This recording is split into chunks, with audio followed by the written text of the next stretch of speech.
আওয়ামী লীগ নির্বাচন করবে কি করবে না, আওয়ামী লীগ আসবে কি আসবে না, এই সিদ্ধান্ত নিয়েছি আমরা। আওয়ামী লীগ মারা গিয়েছে বাংলাদেশে, আর জানাজা হয়েছে দিল্লিতে। আমার ভাই আবরার এবং শহীদ আবু আলিফের রক্তের উপরে পাড়া দিয়ে এই আওয়ামী লীগ বাংলাদেশে আসবে না।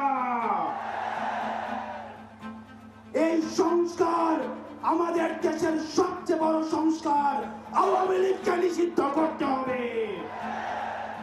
কোন কিন্তু অথবা নেই। আচ্ছা দেখছি এরকম কিছু নেই, আওয়ামী লীগকে নিষিদ্ধ করতেই হবে। আপনারা ভুলে গেলে চলবে না, আওয়ামী লীগ কোন রাজনৈতিক দল নয়। ৭১ পরবর্তী সময়ে আপনারা দেখেছেন শেখ মুজিব সর্বপ্রথম বাকশাল কায়েম করে গণতন্ত্রকে গলা টিপে হত্যা করেছে।